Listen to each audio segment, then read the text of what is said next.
So today I want to talk to you about bank holiday weekend breaks and how things have changed. We're here in the beautiful old Hunstanton in Norfolk in England, which would be a bank holiday weekend, would be one of the busiest periods for this coastal town, but it's not. So keep watching, keep listening to find out why I think that is and what's kind of happening at the moment here in the UK. So yeah, keep watching, keep listening.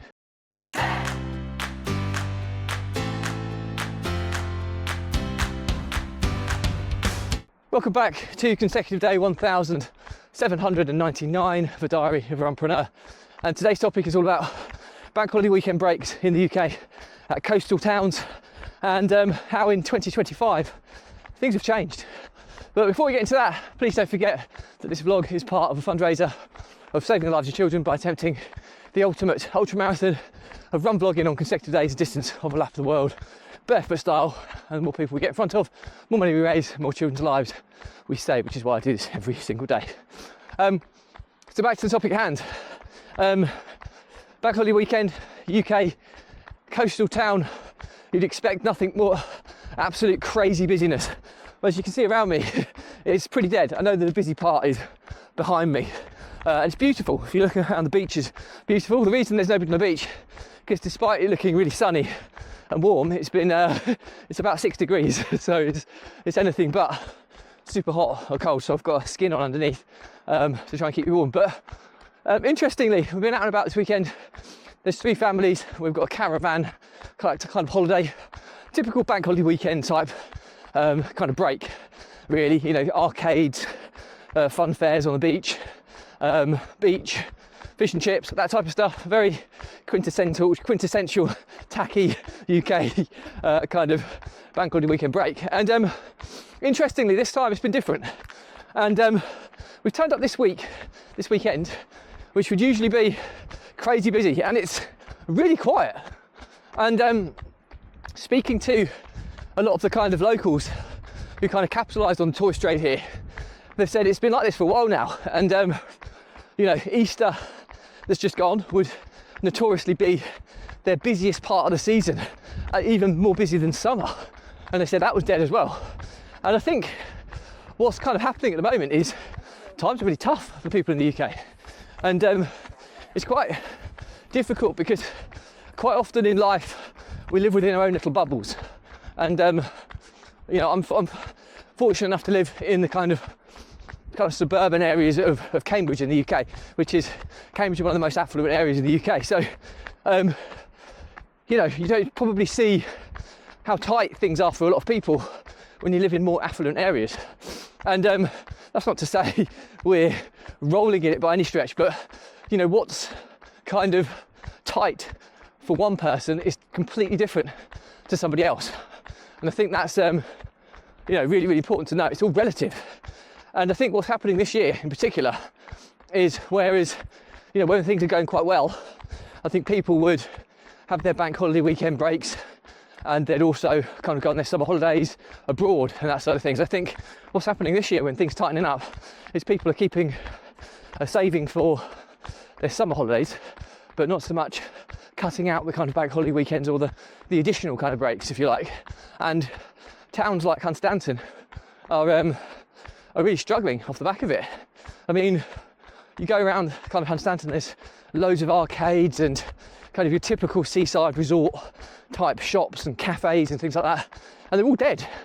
And you think, for this part of the world, okay, there is a local trade, but the lion's share of their earnings would come from the tourist trade. And all of a sudden, this year, the tourist trade is extremely limited. That's going to take huge ramifications on this kind of industry, which is really sad. But you know, as with always in the economics of kind of life and what kind of goes on in the economy and all that side of things, it has a interest rate, all that type of stuff. It has an impact on people. And for the first time in a while, I've seen that people are really, really struggling. And I know times are tough, but yeah, I'm witnessing it. It was just kind of visually really representative of what's actually happening being here when you're looking at a place that I've been coming to for years growing up with my my late nan is in King's Lynn, so it was only 15 minutes or so away from Hunstanton, so we spent a lot of time in Hunstanton and Heacham. And yes, it's the first time I've been in holiday, kind of public holidays or whatever, and it's been this quiet. It's quite eerie and quite concerning to some degree. So so where does that what does that lead me to kind of want to talk about today? Well, times are tough.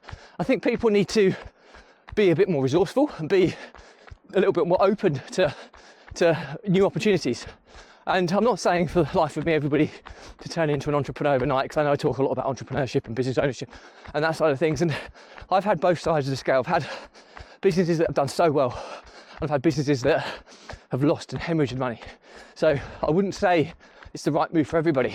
But what I do think, we're in a kind of world now where technology, AI, all this kind of stuff that's kind of going on around us has opened the door to opportunity. Now, when I say opportunity, it doesn't mean starting a business, so to speak, but you can start a side hustle.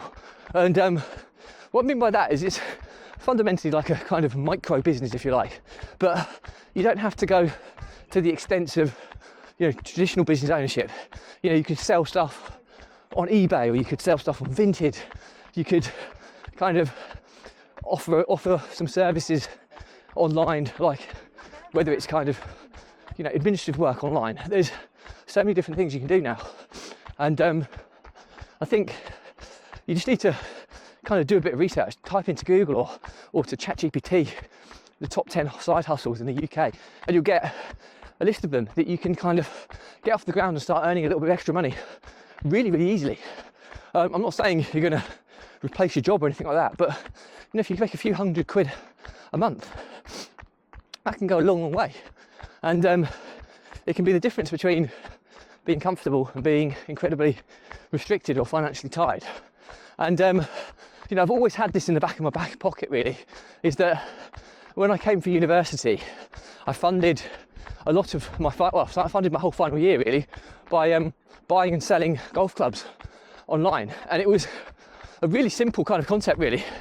I just understood the second-hand market. I picked an industry where products retained their value, and I would do a lot of research on. It's even easier to do now when you've got AI and stuff to kind of draw upon. But all I did was I created a spreadsheet and monitored the sale price of each item, each brand, each set of irons, each set of clubs, and all that side of things. So I knew what the average selling price was. I'd get at least 10 entries before I would go on that information. And then when I knew the average selling price for that product, I would then search for that product on eBay, and then I would put bids in for like £20-25 less as the maximum bid. And some I'd win, some I'd lose. But I knew that whatever I bought it at £25 or whatever it is below what the selling price was.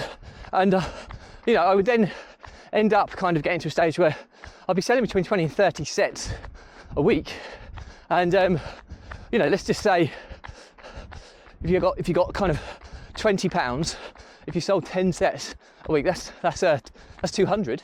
I was making between, you know, 400 and 500 pounds a week on selling second-hand golf clubs, and all I was doing was buying stuff that was undervalued and selling it at what I was hoping was going to be the average value. And it was simple as that. A simple side hustle example that made a few extra £100 a month. Now, if I was ever in a situation where I was at rock bottom or I needed some additional funds again, I would go back to doing that. Yes, it was a lot of manual work. I'm sure with AI and kind of automations now, I would have made the process significantly easier.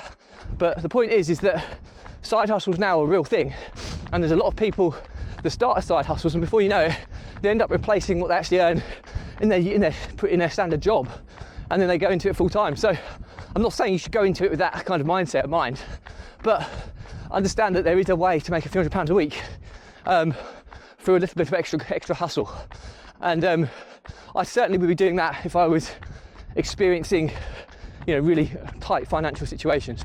So yeah, learnings from my day today are that here in the UK in 2025, times are tough. There's a lot of people that are really struggling, and if that is you, then there are opportunities to kind of increase your earnings potential. And it doesn't have to be being crazily entrepreneurial or starting a whole new business and all that side of things. You can operate what's kind of a hybrid, which is like a side hustle. So it could be buying and selling stuff on eBay, or selling stuff on Vinted, or offering kind of freelance services online. If you just do a bit of research, top 10 side hustlers in the UK, ask ChatGPT, ask Google, you'll get a list of where people are having the most success as a side hustle in the UK. And just kind of rinse and repeat. There's plenty of market, plenty of demand, so capitalise on it. A few extra £100 a week can be a massive, massive difference in terms of being really, really tight financially and pretty comfortable. So hopefully that's something quite motivating for people, if any of you are experiencing these situations. But anyway, that's it for me. Questions or comments, drop me a line. I'll respond to anything relevant. Do remember though, this vlog is part of a fundraiser of saving the lives of children by attempting the ultimate ultra marathon of run vlogging on consecutive days, a distance of lap of the world, barefoot style. The more people we get in front of, more money we raise, more children's lives we save, which is why I do this every single day. So thank you as always. Before we go, just bask at this beautiful coastline view here in the wonderful Hunstanton. The sun's out, it's blowing 20-mile-an-hour winds this way, so as soon as I turn and go back, I'm going to get hit with a gale force. But thank you as always, stay positive, stay happy, and I'll see you again tomorrow.